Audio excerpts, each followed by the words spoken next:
Hello, it's Shahara. Welcome back to my channel, to the Witchy Reader. So I'm going to be doing the mid-year Freakout tag, which I actually haven't done a tag in a while, which just sucks because tags have always been my favorite videos to film. So I think I might bring back doing tag videos for this channel if anyone's interested in that. I always found them fun. So let's get straight into it. So the first question is, best book you've read so far this year? So I have two. Legacy of Ashes by Alyssa Loutet, and 7 Years Love by Ellie Lieberman. Those two were so good. 7 Years Love is not actually out yet. I beta read it, but definitely recommend it when it does come out. Legacy of Ashes I don't think is out yet either. So yeah, both great books, not out yet, but I love them and I read them like this year. So, but I absolutely fell in love with these books. Legacy of Ashes is the 6th book in the Towers of Memory series. So, and then 7 Years Love is a new standalone, as far as I'm aware, story by Ellie Lieberman, and it is really good. Then best sequel you read so far this year, I'll probably have to go with Legacy of Ashes. I don't think I've read too many series, unless you include rereads this year, which surprises me because I'm more of a series person than a standalone person. But yeah. And then new release you haven't read yet but you want to. I have a few. I have The Wrath of the Triple Goddess, which is the 2nd book in the new Percy Jackson trilogy. That's to do with Percy, Annabeth, and Grover getting ready for college. They have to do like these 3 trials so that Percy can get the recommendation letter saying he needs to go to college, and obviously Annabeth and Grover are helping him. So yeah, I read the 1st book. I don't own it yet. I want to own it, and then I obviously want to own this one and read them both. And I have no idea when the 3rd one's coming out. But I also have on that list The Court of the Dead, also Percy Jackson. This is the sequel to The Sun and Star. I have read and own The Sun and Star. I read it when it first came out. So I haven't actually read the physical copy I own because I read it from the library when it first came out. And then, so I want to reread that and then read this one. It's really good. I got this for Christmas last year, and I absolutely loved it. And I'm absolutely excited for reading it because I absolutely love The Sun and Star. And then I have The Empire of Damnation, which I still haven't read, unfortunately. It is the 5th book of the Warriors of Brea. I'm very excited to read it because I love the series. I want to reread the first 4 books first because it's been a minute, and the 5th book has come out in a bit. It's not a new release, but I still haven't read it yet, and yeah, so I definitely want to read it. Then I have, let's see, most anticipated release for the second half of the year.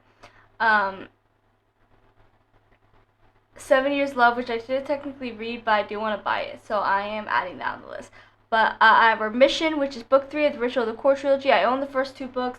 I absolutely love this series so far, and I'm so excited. I've been waiting forever for Remission to come out, and it's supposed to be coming out this year. I don't remember the date, but it is supposed to be coming out, I want to say September, but I might be wrong.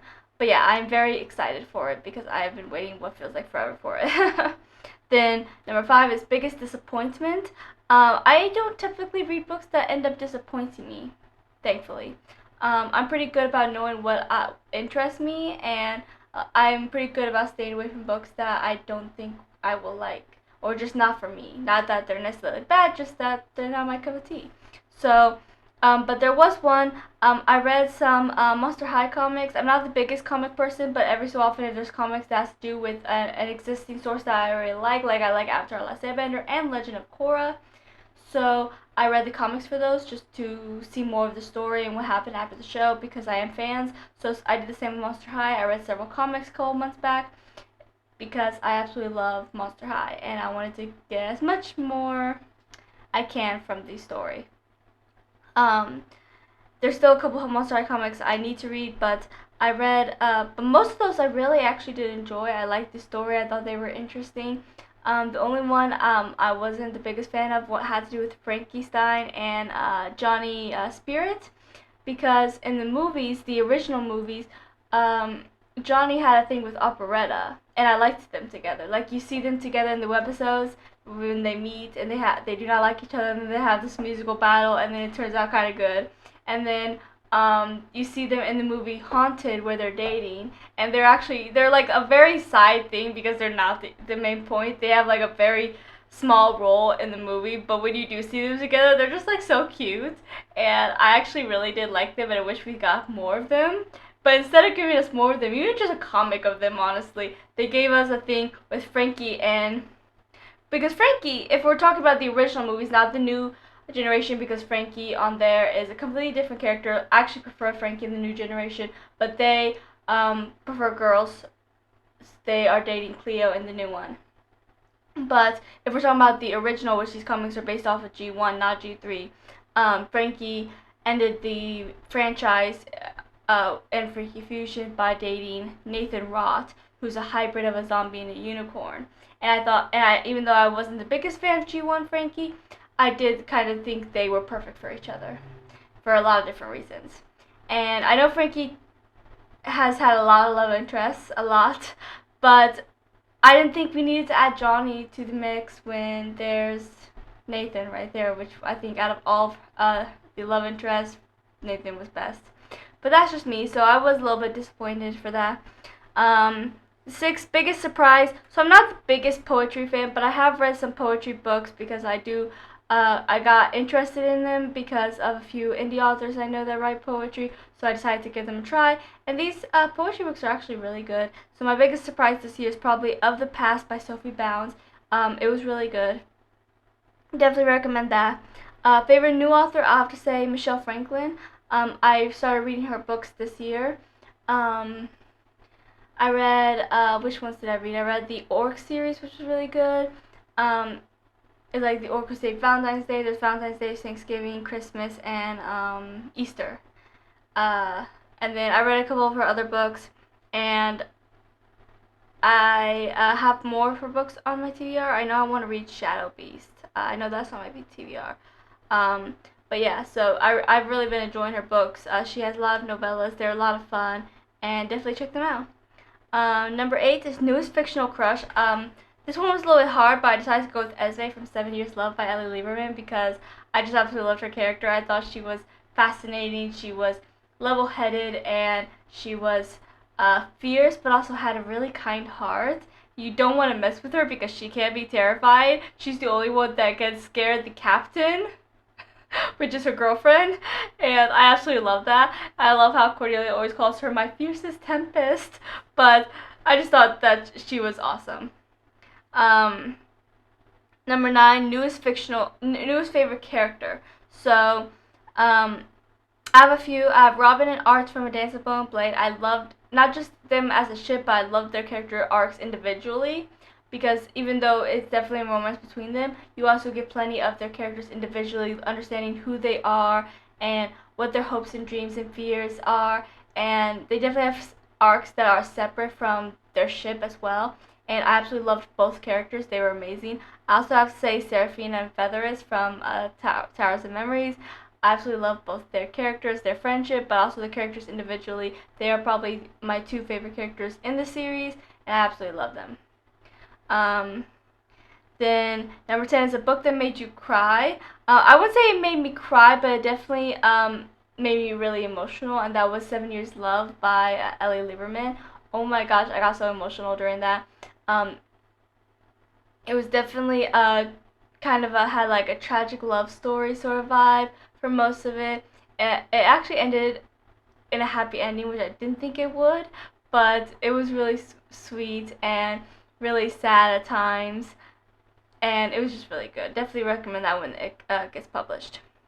Number 11, a book that made you happy. So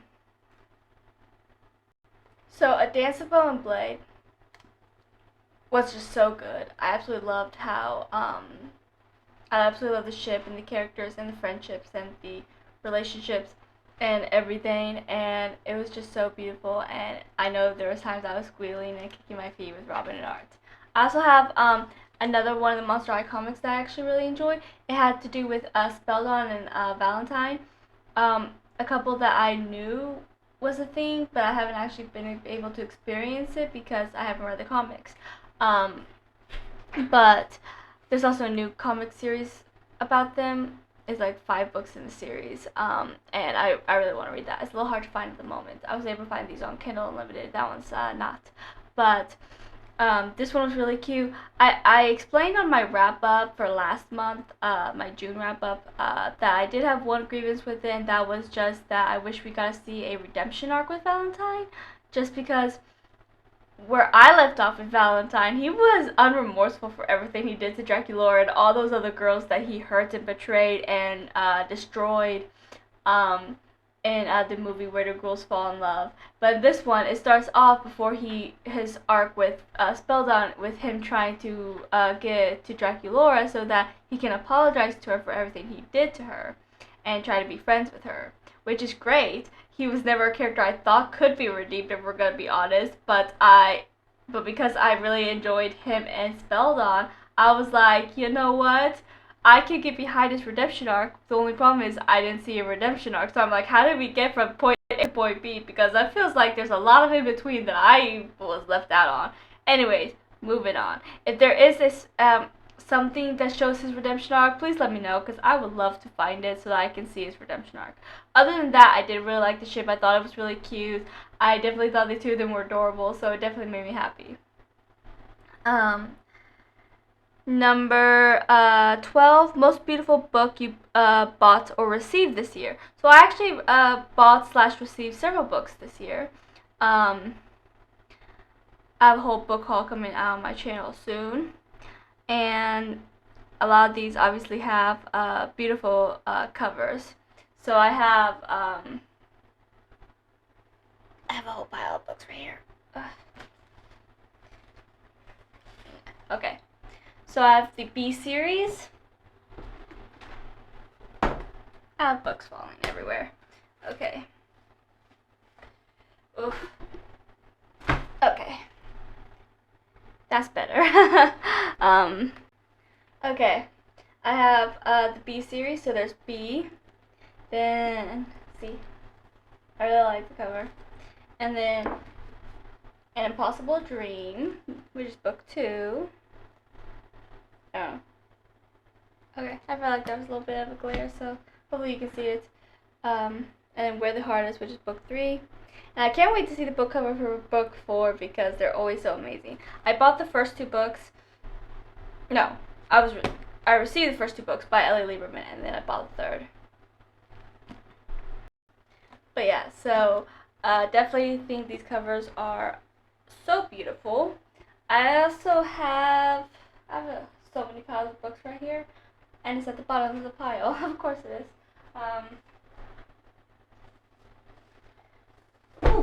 There you go. Bewitched and Oz, the duology. I actually used to own these, but I rebought them because I no longer had the copies, unfortunately, and I just actually received them recently. And I always liked the cover. This one's really nice. It's a very close-up of her face, but I always like her eye. It's very green and very pretty. But this one is even more pretty, so this is the one I really want to show you. Ziria as a mermaid. It's a whole story. But yeah. The whole mermaid thing is temporary, but it's really good. And yeah. So there's that. And then the final question, 13. What books do you need to read by the end of the year? So I have a few. Some I just bought. Some I've had on my TBR for a while. Some I don't even own, but I plan to read on KU. So I have As Good as Dead. I have that book somewhere in my pile over here. Of course, it's at the bottom as well. Okay. Which I've read the first 2 books of A Good Girl's Guide to Murder trilogy, and I own them. I plan to reread them because I only read them once and it was a while ago. And I finally got the 3rd book, which I've been meaning to get for a while, so I'm excited to finally read the final book of this trilogy. And then I have Final Girls. Okay. Which has been on my TBR for a while. I actually did, as you can see, there are a couple tasks. I actually did start it, but then I never finished it. So I want to do that. That is my plan. And I'm actually decided for October, I'm gonna do like a Halloween slash horror-esque kind of vibe, because there are a few horror-esque books I want to read. As you guys know, fantasy is my main genre, but I do like a good mystery and horror.